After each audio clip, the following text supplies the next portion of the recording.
তুমি আমার কাছ থেকে আমার একমাত্র সন্তানকে কেড়ে নিতে চাইছো বানি? ধারাবাহিকের শুরুতে আমরা দেখতে পাই অনিরুদ্ধর কথায় পুলিশ মৌলিকে বলে আপনাকে মিসেস বানি চ্যাটার্জিকে খুন করার চেষ্টার অভিযোগে অ্যারেস্ট করা হলো। এরপর মৌলিকে পুলিশ টানতে টানতে নিয়ে যায়।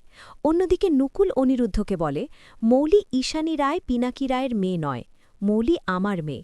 বানি রায় পরিবারের আসল উত্তরাধিকারী। বানিকে রাস্তা থেকে কুড়িয়ে পেয়েছিল। যদি আমার কথা বিশ্বাস না হয় তাহলে বানির মামুনিকে জিজ্ঞেস কর যে বানিকে কুড়িয়ে পেয়েছিল কিনা। নকুলের কথায় অনিরুদ্ধ কোষ চিন্তিত হয়ে পড়ে। অপরদিকে আমরা হসপিটালে দেখতে পাই হসপিটালে শ্যামলী অনিরুদ্ধকে বলে বানিকে ধনপতি আস্তাকুর থেকে কুড়িয়ে পেয়েছিল।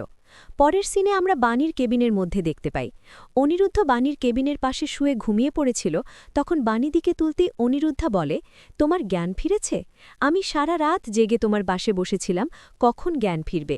একটু চোখ লেগে গিয়েছিল। অনিরুদ্ধার কথা শুনে বানি বলে আপনি আমার জন্য এত কষ্ট কেন করছেন? পরক্ষণে অনিরুদ্ধ বলে কই, আমি তো কোনো কষ্ট করছি না, আমার তো কোনো কষ্ট হচ্ছে না। তাছাড়া তোমার জন্য কষ্ট না করব তাহলে কার জন্য করব? আমি যে তোমাকে কথাটা বলতে অনিরুদ্ধ থমকে যায় এবং বানি অনিরুদ্ধার দিকে অপলকভাবে তাকিয়ে থাকে। পরবর্তীতে সেখানে ডাক্তার চলে আসে এবং বানিকে বলে আপনাকে খুব দ্রুত ছুটি দেওয়া হবে।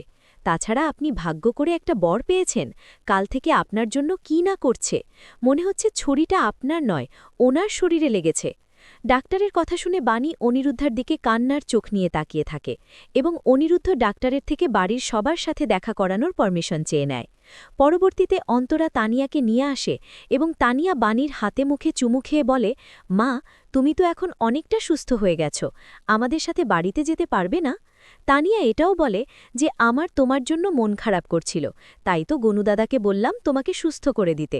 তাছাড়া আমার থেকে বাবা তোমাকে বেশি মিস করেছে, বাবা কিচ্ছু খেতে চায় না। এরপর অনিরুদ্ধ তানিয়াকে বলে তা তোমার মাকে কথা বলতে নিষেধ করা হয়েছে, তোমার মা খুব দ্রুত বাড়িতে যাবে। এরপর অন্তরা তানিয়াকে নিয়ে যায় এবং বানি অনিরুদ্ধকে বলে আমাকে বারবার খুন করার চেষ্টা কে করছে?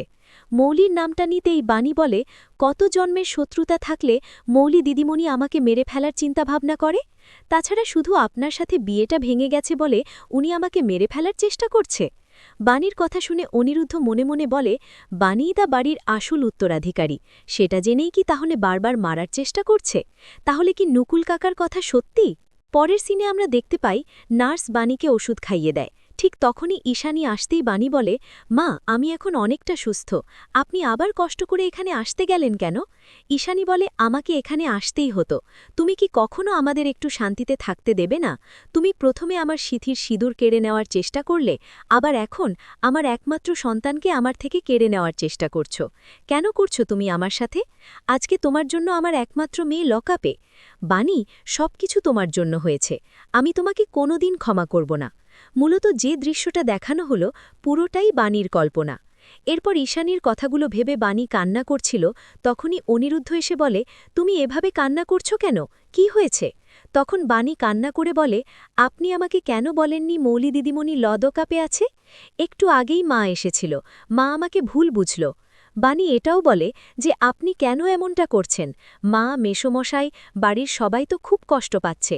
তাছাড়া আমি নাকি ওনার একমাত্র সন্তানকে কেড়ে নিতে চাচ্ছি, আমার নাকি ওই বাড়ির সম্পত্তির ওপর লোভ রয়েছে, এসব কথা মা আমাকে বলে গেল। পরবর্তী সিনে আমরা দেখতে পাই অনিরুদ্ধার সেই পুরনো হসপিটালে যায় যেখানে মৌলির জন্ম হয়েছিল।